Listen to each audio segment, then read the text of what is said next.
Obstacles don't have to stop you. If you run into a wall, don't turn around or give up. Figure out a way to climb it, go through it, or work around it. In our case, COVID was the obstacle, which has already forced millions of people around the world into their homes. But did we give up? No, and this session here itself is a proof that there is a solution to every problem. Good evening, ladies and gentlemen. I'm Priyank Kapoor, and I'll be your host for today's event. Digital technology, something because of which we all are even here today, is an unceasing topic. It has vast applications in various fields. Now, to shed some light on this very topic, we have here with us Mr. Deepesh Nanda, who is the CEO of GE Gas Power, South Asia. Sir has over 25 years of experience in the energy industry, working with companies such as Flowserve and Tyco. Prior to GE, he was also the Vice President and P&L head for Tyco's flow control business. Sir, you're the role model to many, and I would request you to please enlighten this session with your wise words. I would also request the audience to please leave their queries and questions in the question box. Sir, over to you, sir. Thanks a lot, everybody. First things first, I hope everybody is staying safe. Don't lower your guard. This is the worst is probably not yet over, but I'm sure better days are ahead of us.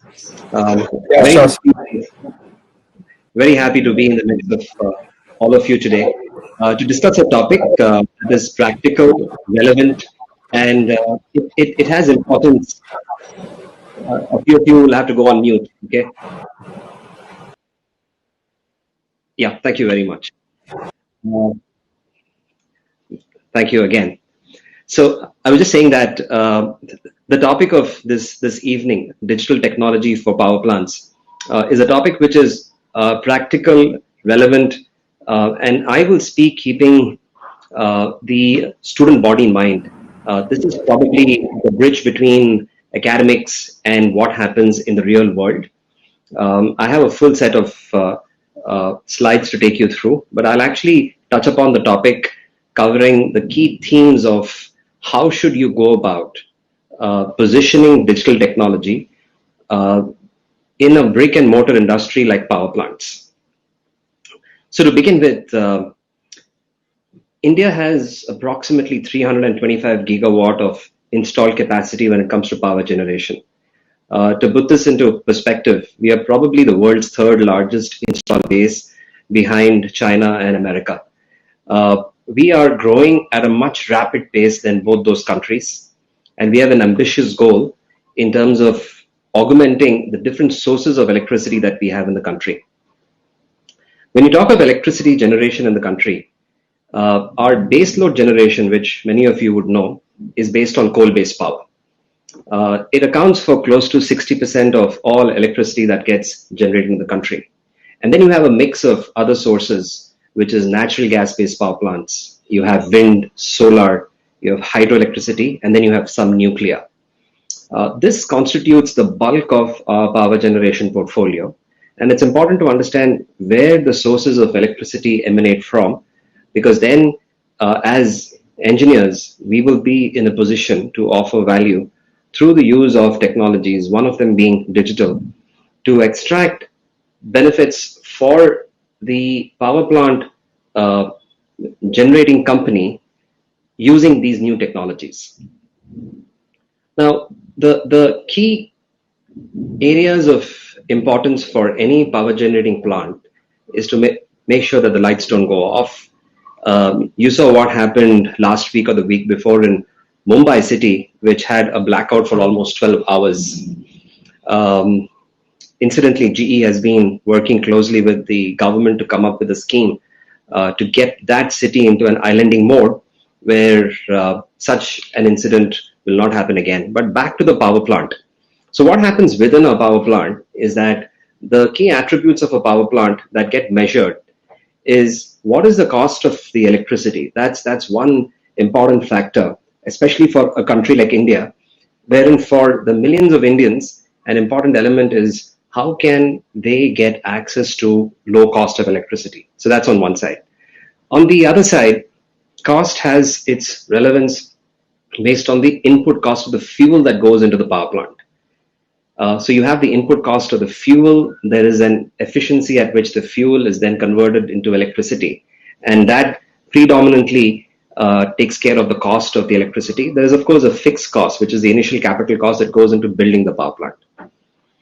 So having set the stage in terms of what goes into the cost structure of a power plant, the attempt on a daily basis to maintain these power plants is to make sure that the fuel cost is at the minimum, the efficiency is at the maximum, the availability of the power plant, that is, the plant should be made available non-stop for that duration of time that the OEM of that particular equipment, which are basically boilers and turbines, would guarantee the availability of the power plant. Typical availability of a power plant would be, say, non-stop operation for 24,000 hours. Now, typically power plants run at a PLF, which is plant load factor, of anywhere between 75% to say 85%. So that would roughly translate into 7,000 to 8,000 hours a year, max 8,000 hours a year. So every 3 to 4 years, you will get a maintenance point when you would shut down the power plant to carry out maintenance. But until that time, the availability of the power plant is of importance. This is the key, kind of the key set of parameters that one gets to monitor to maintain a high efficiency performance of a power plant, which then, as I mentioned, should translate into the lowest cost of electricity. Then you have a few other issues when you look at power plants, especially when you look at the thermal power plant generation. And while India has taken a huge step forward, massive step forward in adding wind and solar power plants, we will still be largely a thermal power plant country for many, many years to come. And the reasons for that are we have our own coal, we have reasonable sources of natural gas, we are also importing a lot of natural gas. So for all practical purposes, almost 65 to 70% of our electricity needs, say for the next 10 years, would still be served through these thermal assets. And hence, the key parameters, as I mentioned, is the fuel cost of the power plant, the availability of the power plant, and the efficiency of how you convert the fuel cost to electricity. So at this stage, let me share one particular page of my deck, and I'll take you through and I'll introduce the topic on how digital would play a role. You'll have to bear with me for a second till I get to share my page, okay? Give me a moment. So I press the share button and it says share. Okay. Okay. Let me know when you can see my page. Can you see the page? Can you see the presentation? Somebody? You can? Yes, it's visible. Okay. Yes, you can, right? Okay. So I'll assume that you can. Okay. So having kind of set the stage into what goes into a typical power plant, the technology today to maintain power plants is largely oriented to saying that I will use hardware to solve all hardware issues. So typical models that even currently today, so for those of you who are in Chennai, for example, plants which are in N or owned by the Tamil Nadu government, they would even today, for example, use conventional mechanical methods using hardware as a tool to measure performance of a power plant and also for the maintenance of the power plant. However, some 9 years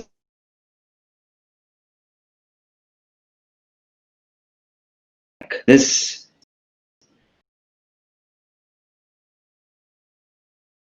wherein for us to start mapping the performance of a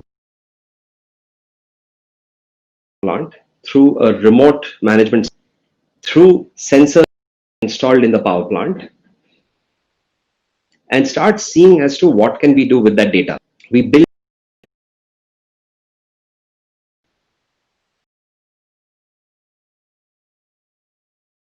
a lot in terms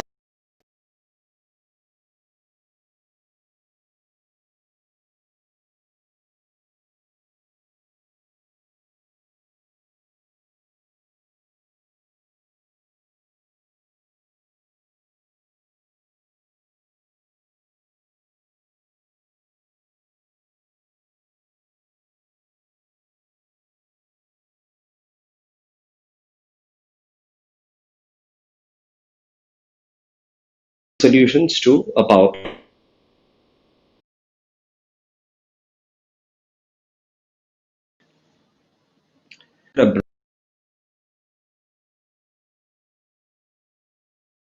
being constructed. So opportunity market wherein both at state and center, because they are largely the ones who own these power plants. An example of an and is that how do we get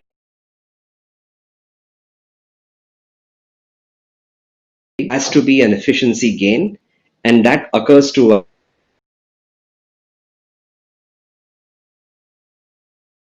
especially as Indians quite naturally. I'll take you through ground level typically of if I have a digital solution, how should I implement? And while I keep repeating, this can actually apply to software is agnostic.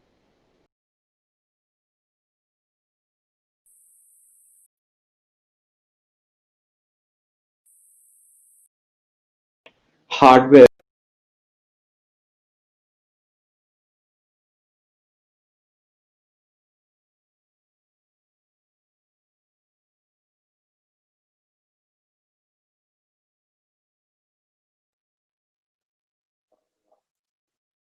Hello. Sir, can you hear me? Hello. Okay.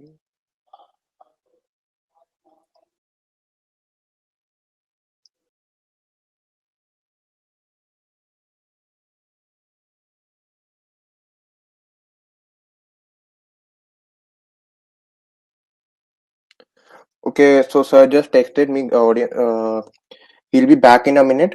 He's facing some network issues. So he'll continue as soon as he come back.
Change my speaker.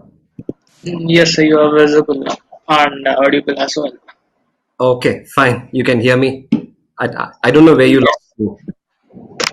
It was, I think, I don't know, like last 2, 3 minutes, it was not audible, and then It was not. you. audible for the last 2-3 minutes? Yeah. Okay, fine. Let me go back a couple of steps. I think Okay. from the slide you shared from that. Okay. So I was talking to myself for a long time. No problem. I will start sharing my screen again. Okay. Okay. So can you see my page? Okay. One of you can keep a microphone open. If something goes wrong, then you can give me a buzz, or if you have my number, then you can call me on my mobile phone as well. Sure. For all that we keep working on, there are still limitations in technology, and that probably is an opportunity more than anything else for smart engineers like all of you to keep looking at and fixing. So where I was, I'll tell you, and pardon me if it was repetitive. I took a lot of time to explain how a conventional power plant works, and then I moved on to telling you that intuitively one would believe that there is value in introducing digital tools to improve the performance of the power plant. What I was then trying to explain was how do you do it practically on the ground? Because one of my uh, favorite areas of engineering is on the implementation side. Getting, folding your sleeves, getting down to real work and delivering value. And I thought as engineers that would be relevant for you to know. So I'll take you through a conventional power plant, and now you have the GE team or you as engineers walking into that plant, and then you go with your set of tools, like how you would do a performance test of a power plant. And then you do something called baselining of the power plant. You conduct the performance of the entire power plant in coordination and in conjunction with the operator company. So let's take TNEB, for example, or an NTPC, for example. So you would enter into an agreement with them on implementing digital solutions, and then you would do a complete baselining of the power plant. That's step one. Step two is important, which is getting a sign off from the plant owner, wherein you have a sign off between both parties, which is your technical company that's introducing digital, in this case GE, versus TNEB or NTPC, where the output of the baselining is discussed, debated, thrashed out, and agreed upon. That's a key document, because then you understand as to where that power plant was in terms of its performance. And then you go back to your company and then you start building a digital twin of that power plant on the platform that you have. You use physics models, you use neural network, you come up with the typical template of that power plant as it should have originally run. So now you have two sets of information. On one hand, you have the baselining of the plant as it currently exists. And then what you've done is that you have created a digital twin of how that plant should have ideally run.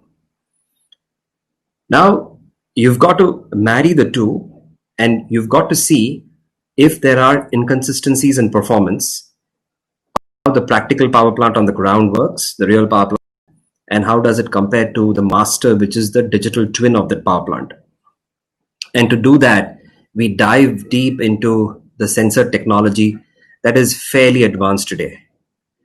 So step 3 is that we would go and start, or actually step 4, if step 3 is building the digital twin, step 4 is that we would go and install sensors in the power plant, and we would start testing module by module on what data you can collect. And then when you have that data, there's a lot of noise that comes along with data. So you apply those tools and you sift information to pick up the one that is more relevant for your needs in terms of comparing data to that of the digital twin. And then you keep fine tuning the sensor data that you receive from the power plant. Now, sensor by itself is a deep topic, as you would imagine. But then I would touch upon a couple of points here.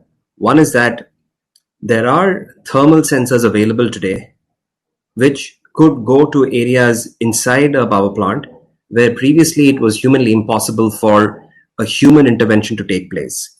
Like, for example, if you have, say, a boiler, within the boiler, your boiler tubes, earlier you would not have had the ability to measure what is the physical status of that boiler tube in that rack, for example. But today, with the help of thermal sensors, there is a fair amount of detail that you can capture electronically, which will give you an idea as to what exactly is the current performance or the current status of that particular element inside that boiler. And these are the areas where earlier you did not have the opportunity to spot uh, improvement opportunities. So once you pick up that data, you port that data into your system, and then you're now trying to understand that when the power plant is running, you are in parallel running the digital twin. And once this happens, it starts mapping parameter by parameter, right from the boiler feed water pump to the boiler to every device in that power plant starts throwing up data. So what it does to begin with is that it starts giving you information, and then your big data analytic platform that you've built helps these clients understand with quality information. That's at the first level. And with that quality information, you have the ability to go and make fixes in the power plant. So here we are probably addressing the basics of IoT for a power plant, and then you do what is mentioned on the right hand side of the page, where you do the initial phase of an asset performance management. Then, depending on the needs of the client, you could go to the next level, wherein there is enough automation already available in the power plant. You have a control system there in the power plant. You have control systems both available for the mainline equipment. Let's take a combined cycle gas-based power plant. So you would have it for the gas turbine, you would have it for the HRSG and the steam turbine. And then you would have a plant DCS, or the plant control systems, as you would be aware of. These are zones of information that again give you the ability to keep measuring the performance of the power plant with that of the digital twin that you have. Ultimately, what you try to do is that you try to bring it to a point where you're measuring something called as the heat rate of the power plant, which is nothing but the fuel consumed to convert 1 unit of electricity. So you would start measuring what's the kilojoule per kilowatt hour consumption of electricity. And there reaches a point where through the digital twin, you have the master data which would tell you that your plant should run, for example, I'll just take a number, say 6,000 kilojoules per kilowatt hour, which in other words is it's converting fuel at an efficiency of 60%, but the data that you're picking up from the power plant is probably saying that you've converted real-time fuel currently only at 55%, and then it gives you knowledge indicators that where could you have potentially lost that 5%. And then you get into those areas and try fixing them either by manual methods, or you take it to the next level of automation. So this is the trend of how typically you would in the real life scenario apply digital tools in measuring the performance of a power plant, and probably going to the next level and introducing automation to make sure that at any given point, the power plant is working closer to the rated efficiency of the power plant. Now, just one example that I've given you on how you can use digital technology where you get the maximum bang for the buck, as they say, because ultimately, most capitalistic enterprises look for solutions where you can get maximum return for the investment that you've made. So at this point, I take a pause and open this up for any questions that you have, and then we can take the conversation forward from there.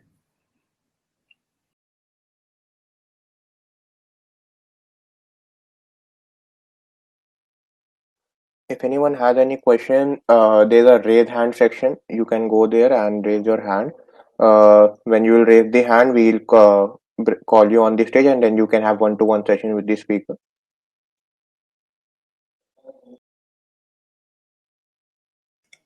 Perfect. Happy to do that, and feel free. Look at it as a very practical session on how this is done on the ground, real time basis.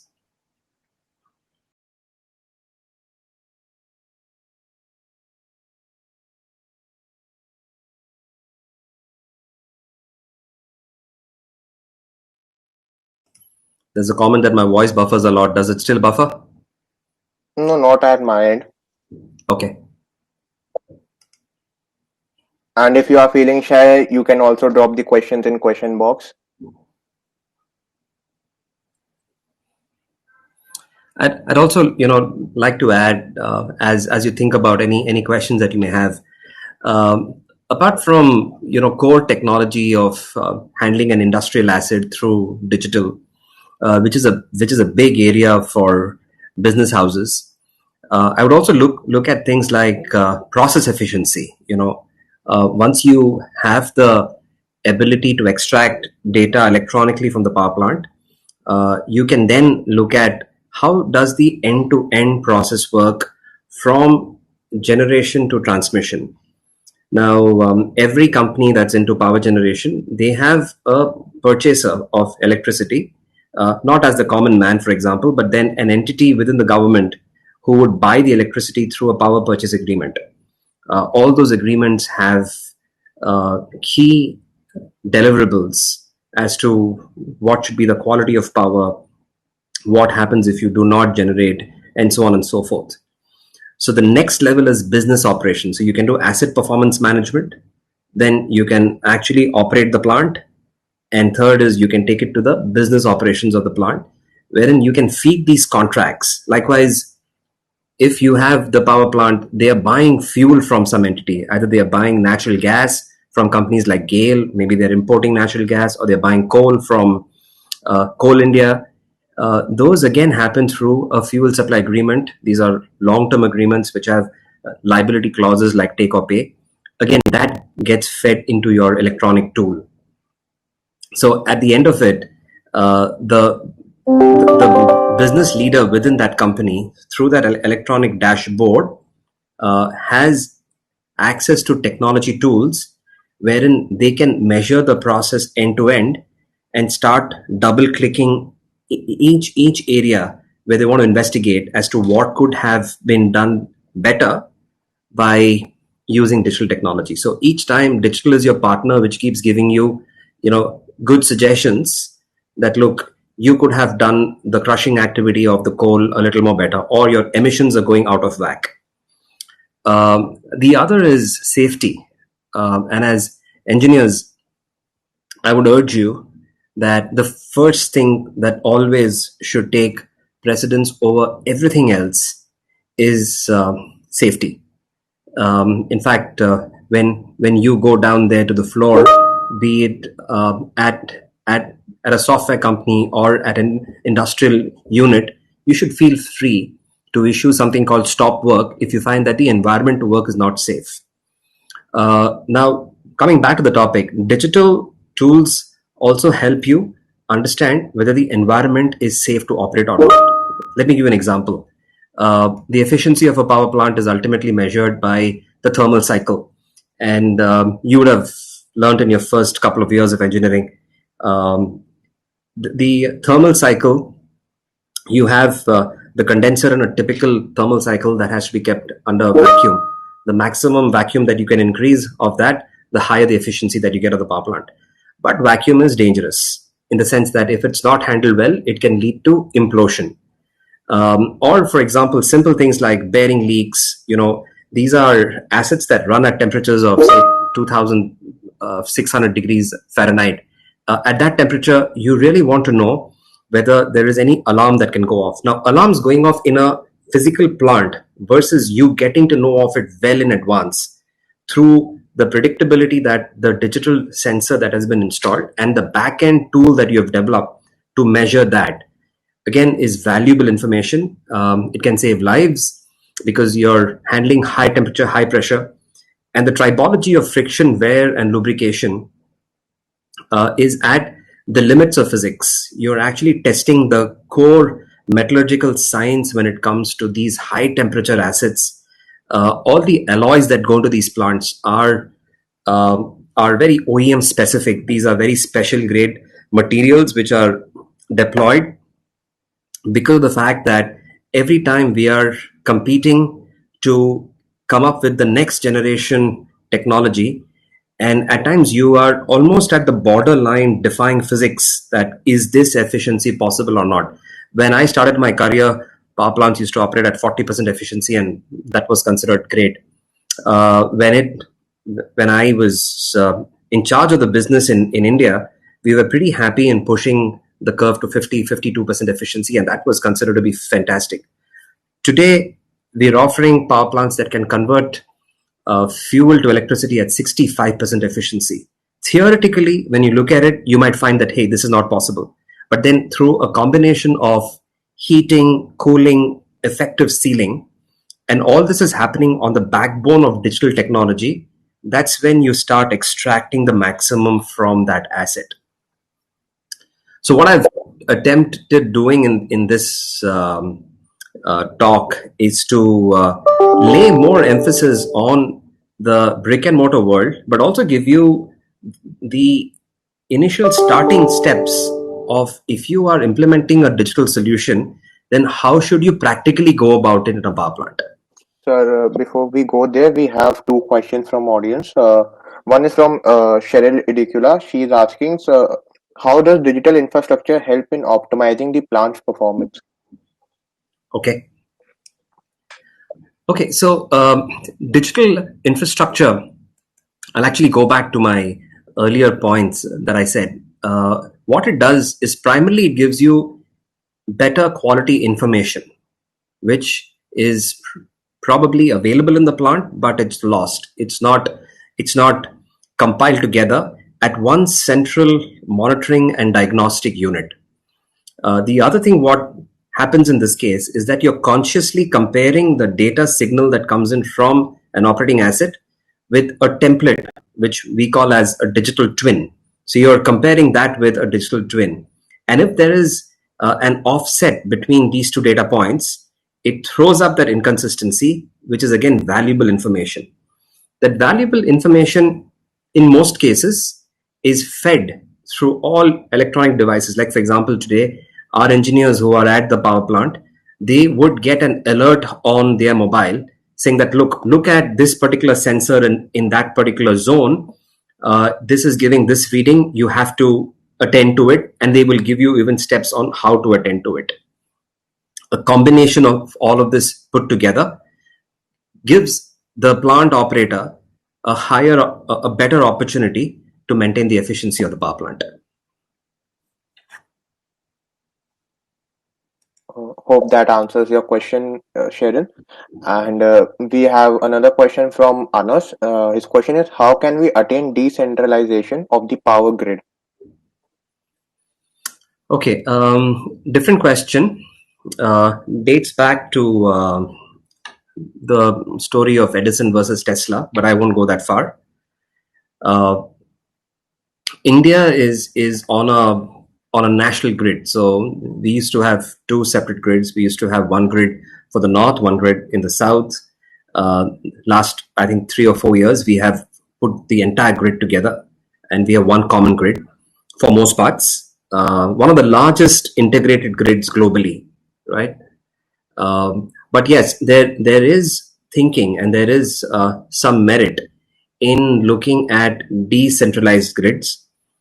It is still in its early infancy because of the same issues that conventionally people have faced in the past in terms of its safety, in terms of its cost. What we have currently, I think, will last for a much longer period.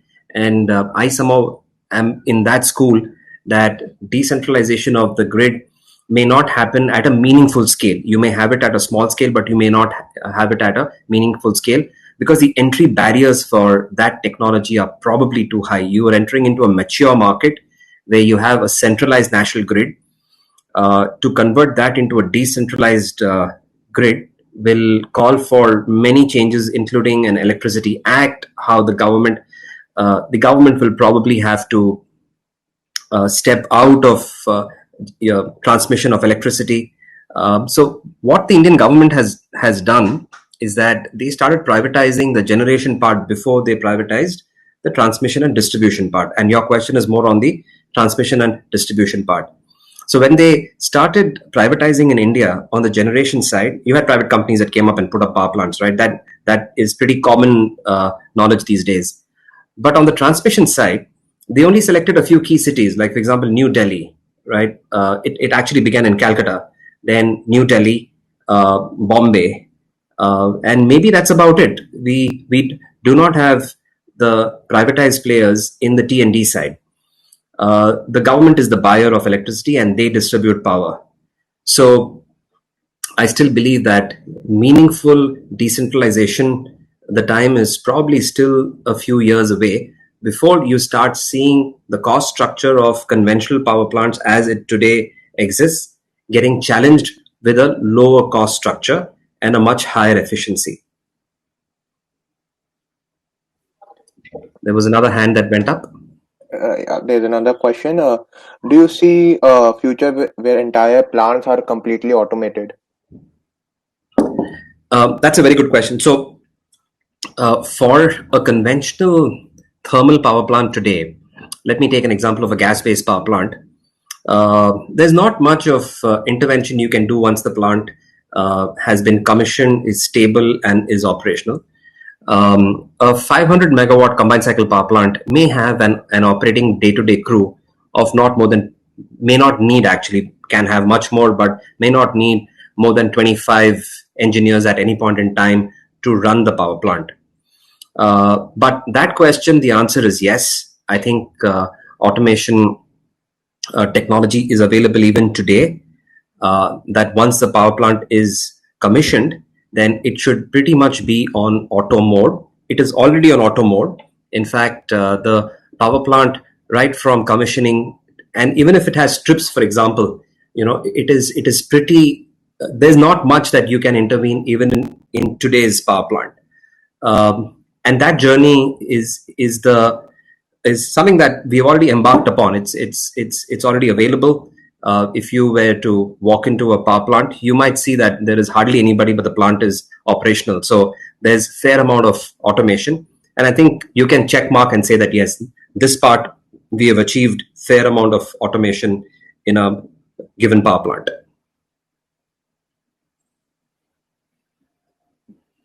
Another question just came in. Why generation voltage in thermal power plant is between 11 kilowatt, I don't know what this unit is, kV, to 33 kV? Okay, so I would actually say that generation of electricity, what you got to measure is at what frequency electricity gets generated, right?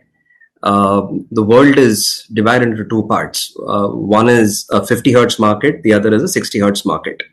Then depending on the consumption point, you can either step up electricity, as you would know, or you can step down. India is a 50 hertz market.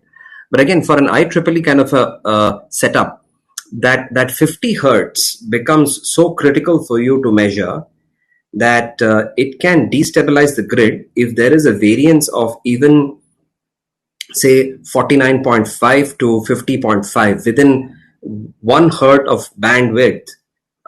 You can have disturbances on the grid, and hence for us to get consistent electricity, right? This device is running on external source of power. It needs 50 hertz consistently, and that is what I'll again try to marry this with the theme of the day. That is what digital technology also kind of assists you to do.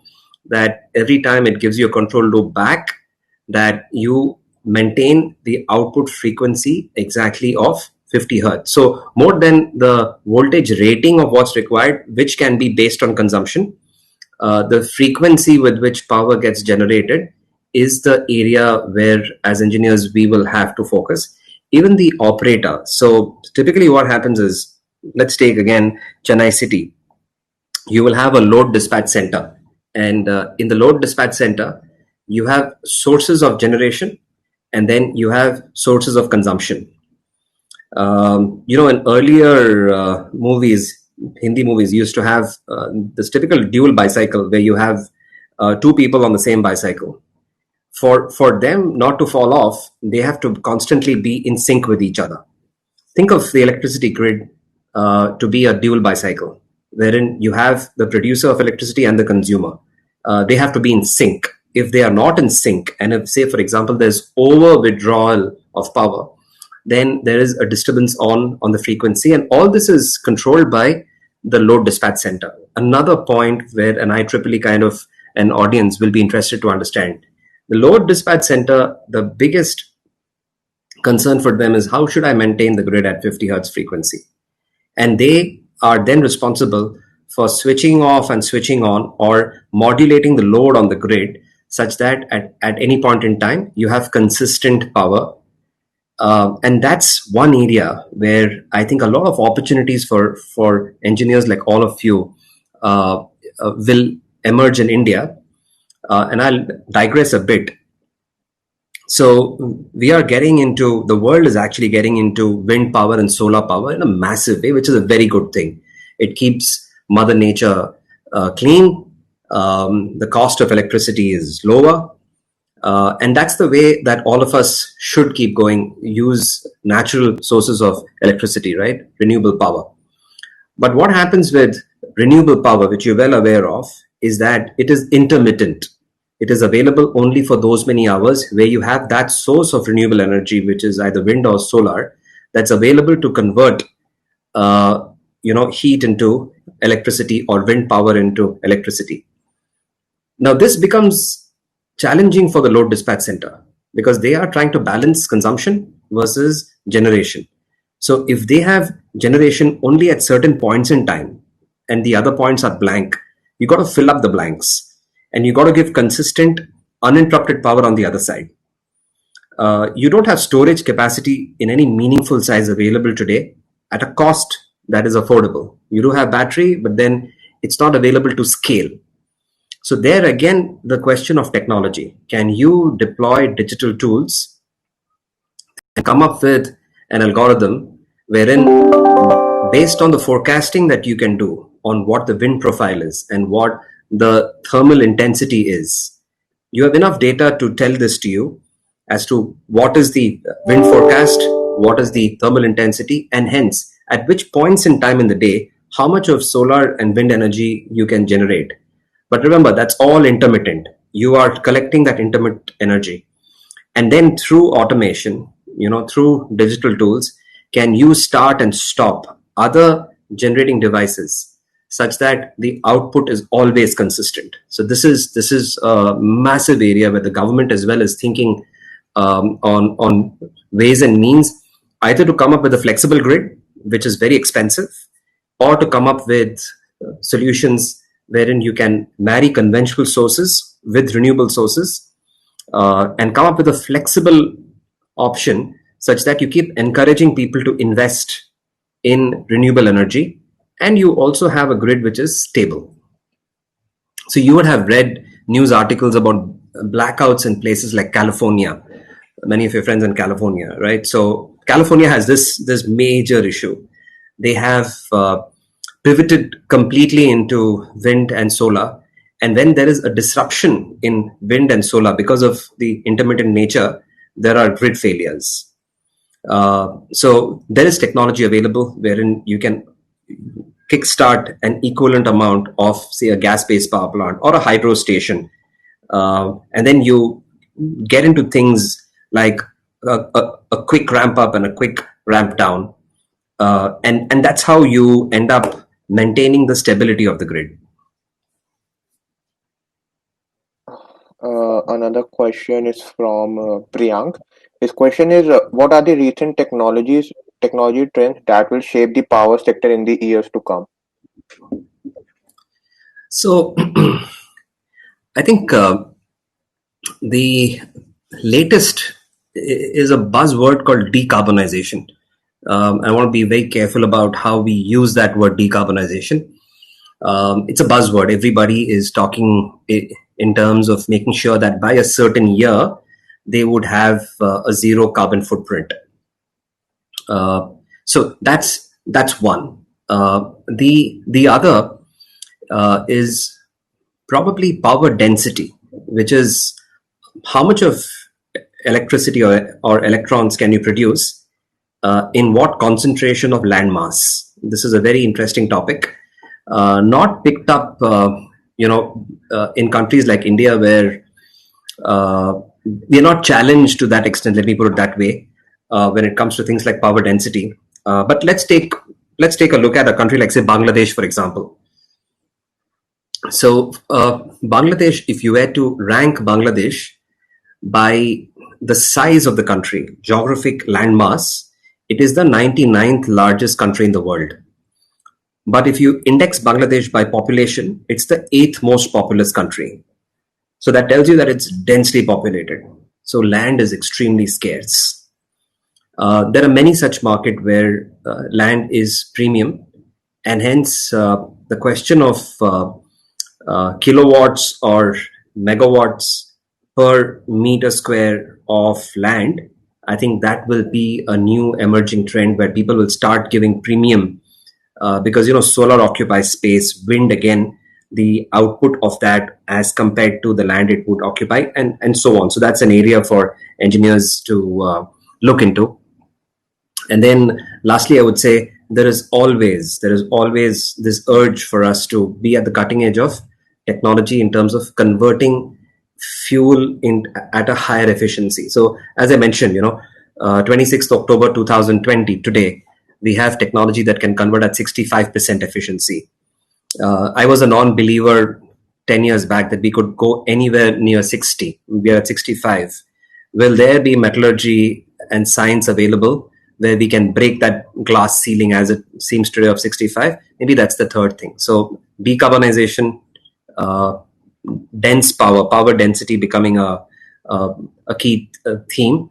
And then the pet theme of, can we push the boundaries of efficiency and convert electricity at a much higher efficiency? Another question is from Shaurya Bhandari. His question is, do you see nuclear power plants as the future as compared to thermal power plants? The short answer is, I'd say yes. And I would kind of caveat that by adding the element of safety. So what happened in the year 2011, if I'm not wrong, there was a tsunami in Japan, as you would have read. It hit this city of Fukushima, which had nuclear reactors, and there was a nuclear incident. Once that happened in 2011, the world, took notice, and for all the right reasons, implemented safety measures to make sure that the risk versus return profile of a nuclear power plant is well understood and managed. Because the consequences of a failure in a plant of that nature can be pretty severe. And hence, you saw the world went into its cave, so to speak, when it came to adding new capacity when it comes to nuclear power plants. One element that will open this segment up is how the governments react. If the government is in a position to come up with liability laws on how failures, albeit hypothetical, how failures are governed through liability laws, and who ultimately foots the bill in the event of a liability, that's an important question to answer. Once that's answered, then you'll see people taking steps in coming up with nuclear as a technology, because that at one level is the cleanest source of power. It kind of gives you reliable energy. It ticks all the boxes when it comes to, say, power density, for example. The efficiency is taken care of. But then to counter that, if there are measures that can be put in place on people getting to test it on the safety aspects of a power plant, and also commercial issues on how governments treat liability laws in the country when it comes to nuclear power plants. That's an open question which is still being debated. But globally, I'm sure that there is a market for nuclear. The other element, and my pet theme is cost, in the sense you would have heard that word many times over. Um, is what is the initial investment which goes into a nuclear power plant?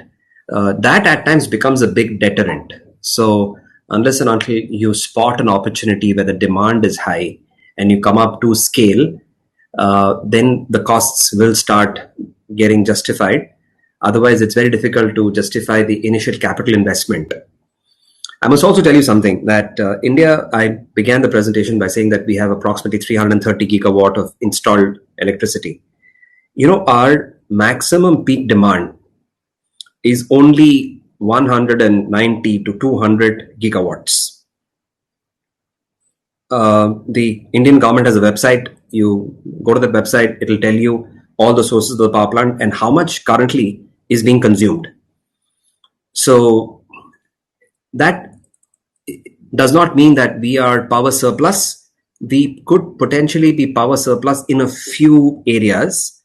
A sum of the total on a national scale, you can say that we have an installed base of 320, consumption of only 190 to 200, but still there are vast areas in India wherein you have deficit and you need to reach out to those places to make power available. Like, for example, Gujarat is power surplus, but there are many other states which are power deficit. I'll just close this by giving you another stat. So if you take a look at India, 1.3 to 1.4 billion people, an installed base of 330 gigawatt. At the time when we got our independence, even South Korea, or the Korean Peninsula, it got its independence. Korea has a population of, I think, 40 million people, and they have an installed capacity of 80 gigawatts. So the per person installed base is many times over than what we have in India. And hence, India will be a consumption-driven market wherein you will need more sources of electricity. And if the demand works, safety is taken care of, the liability laws of the country are in place, then nuclear could be a pretty decent option. Okay, sir, would you like me to go through, like, there are 3, 4 more questions, or should I go through them first, or you would like to continue the presentation, then take over the questions again later? I'm actually done with my presentation, so I can answer the questions and then we can wrap up. So it's 6:55. Let's target closing this at 7:05. So another 10 minutes of discussion, and then we'll wrap it up. Okay, sir. Okay. So this question is from Abhishek. His question is, how much is the scope of sorry, I can't pronounce thorium based nuclear power plants, because uranium is not much available in India? Yeah, so I'm just going, through a little bit of experience that I had on that field. I may not have the right answer here, so pardon me if I, but I'll still give you what's on my mind. There was a fast breeder reactor program that the Indian government embarked on, and I think we came up with a fast breeder reactor which uses thorium. So on the beaches of India, you find natural sources of thorium. I don't have the latest update on that, but then there was a lot of emphasis, or there is a lot of emphasis on this fast breeder reactor indigenously developed by the Nuclear Power Corporation of India that can convert thorium as the fuel to electricity. So maybe that's one ray of hope that we have. Nuclear is always interesting, right? Everybody has a lot of interest, but I'll tell you, real world practical, it's a very small source of energy. Still, it's of course technically quite intense, but still for all practical purposes, it's a very, very small source of energy. We are talking of less than maybe 10 to 12 gigawatts of installed base in India in a grid which has 330 gigawatts. Okay. There's a follow-up question by Abhishek. As India did some tie-up with France to make solar panels in India, do you see India will become the largest global suppliers of solar panels in the coming years? I hope, I really hope. I think that's clearly an area of opportunity for us. We have our own inbuilt indigenous requirement. The Honorable Prime Minister has given the country some fantastic targets to pursue. So in 2014, the target was to build 175 gigawatts of wind and solar capacity by the year 2022. Before that, you would know, or you'd be surprised to know, that from independence till 2014, we probably had a single digit gigawatt installed base of wind and solar. But in 2014, we said that we're going to ramp it up to 175 gigawatts. Now, it takes a lot of time, energy, effort, and most importantly, resources like money, land, to build that. So there were a few naysayers, but then guess what? We have reached probably 120 gigawatts, which is great performance. That's why one of the fastest growing renewable markets. So we have our own needs, and then in the Paris Accord that we had signed, COP21, the Honorable Prime Minister announced that by the year 2030, we will add 450 gigawatts over and above the 175 of renewable sources of energy. We have come up with this organization called SECI, Solar Power Corporation of India, which has the mandate to go and build that infrastructure of 450 gigawatts. So there's a lot of domestic consumption, and we will do very well as a country to indigenize and make those panels in our own country. So yes, 450 is quite a big number. Yeah, 450. Correct. So again, my confidence stems from the fact that I had the same reaction in 2014, like how you said, right? That 450 is a big number. In 2014, 175 was like impossible. What are these guys talking about? Will they ever reach anywhere even close to it? Even if they do 15%, 20% would be great. But no, they've gone about it. We've achieved it. We count ourselves among one of those top renewable countries in the world. Another question by Anas. Which are the current digital tools which have become the gold standard in the industry? I think the digital tools in terms of monitoring and diagnostics of having the basic infrastructure for digital is already become it's in vogue. So when you would position a new power plant or you would retrofit an existing power plant, the Indian power plant industry is very conversant now on the importance of monitoring and diagnostics. There are still open questions when it comes to a government-owned power plant. Where does the data reside? Do you have a local server? Will you take data outside the country? Those issues are still there. But in terms of mapping data, there is already that awareness. However, there is reluctance in paying revenue money for advanced digital tools.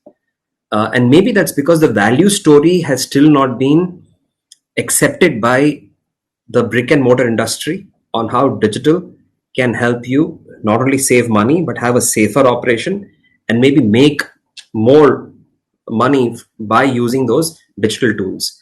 We are in that journey. It'll take a while, and all of you, right? I mean, today 60 of you on this call can become ambassadors on how digital could save and maybe improve revenue of that company. Once that acceptance is there, this will start rolling faster. Okay, we have another 3-4 minutes on the call. Okay, we'll then wrap up with last two questions. One question is why India isn't ready for 60 hertz power supply, and what are the current issues being faced in the field of power generation? No, so 60 hertz and 50 hertz is just the design. You can have 60, you can have 50. US is 60 hertz, for example. India is 50 hertz. You have a few countries which have both. Like, for example, Saudi Arabia, half the country 50, half 60. Japan, half 50, half 60. But India is a 50 hertz market. So that's just by choice of how we have decided. I don't think we'll convert to 60 ever, because the systems are designed already for 50 hertz. I didn't know this was, I mean, I knew about it because it's my area of work. But when I'd gone to the US a few years back, my son was learning on how to play guitar. So I went and picked up the latest Fender guitar from New York, not knowing that I need to understand whether this will operate on a 50 hertz or 60 hertz. And when I brought it home, the amplifier just wouldn't work because, you know, we have 50 hertz and US is 60 hertz. The only solution was to probably build a bulky transformer and convert 50 to 60, but it was not worth the money. So yes, India is a 50 hertz market. Last question, and then before we wrap, I'll just give you a quick update on GE in India. I realize that I haven't touched anything about it. Okay, so last question is how modern technologies like big data, AI are integrated with the thermal power plants? I think it's a great question. All of the same that I mentioned above. You go to a power plant asset, you find out how the plant is performing by doing baselining of the power plant, enter into an agreement with the client that, look, this is how your current power plant is working. Then you build an algorithm and you develop a digital twin of that very power plant. Then you go back and you install sensors in the power plant and you start picking up data. You compare that data with the baseline that you had drawn on day one. At every step of the point, take a sign off from the client. And then once you have the sensor data available, which is the real plant, you've already built a digital twin, you start comparing them. And then you will see module by module, plant by plant, within that campus, what are the inconsistencies that will throw up. And then for each of them, you go back and develop algorithms that will give the power plant operator intelligence in terms of information, first step, on what could have been done better for you to operate that plant efficiently as compared to what you're doing earlier. Next step is introduce automation. Can the combustion system be automatically tuned through an auto tuner based on the sensor data, the digital twin output fed into that auto tuner? And can you sit down remote, right? Anywhere in the country, you have a power plant in say, for example, New Delhi. Can you sit down in your center in Bangalore and do an auto tuning so that the fuel is burning at a better efficiency than what it was burning earlier? You could have never done this if you didn't have the sensor data. And then you go to the third level and marry all this with a business operation level digital network, wherein you not only measure the performance of the power plant, but you also start feeding in all the contracts that go into the power plant. Like a business manager would look at, what's my input cost? At what value am I converting it? Am I meeting all the contractual obligations? And if I am, then am I getting paid that money? So at different levels, right, from asset performance through operational excellence, through business excellence, the world is moving towards digital. We are ready. There are some good examples in India where you have this cutting edge technology which is available in India. And then I'll just wrap up by giving you a quick FYI on GE in India. 18,000 employees in India. We have 16 manufacturing plants. We have 4 lines of businesses. We are into power generation. We are into power transmission and distribution. When I say we are the OEMs. We have a business when it comes to aviation. So we're one of the world's largest engine manufacturer. If you fly SpiceJet, for example, that's a GE engine. And then we have a business called GE Capital, wherein we try and organize funding solutions for these different businesses that we have. Something of interest for you will be an R&D center that we have in Bangalore. It's in Whitefield.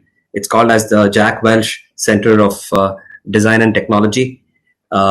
We have 4,000 engineers at that center that do R&D work on these lines of businesses that we have. And they do this R&D work not just for our requirements in South Asia, but largely do it for the globe. We only have 2 R&D centers, one in the United States, and the only second one is in Bangalore. It was inaugurated by the man himself, Jack Welch.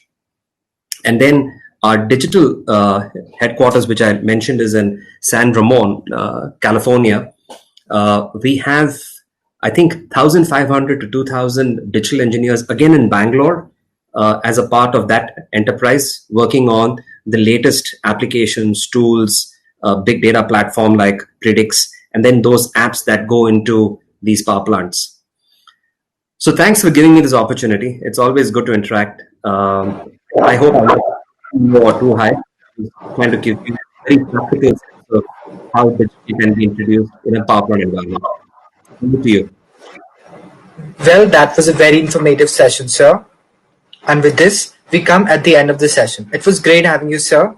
I hope that your wise words would have inspired our audience and could help them in their paths to success.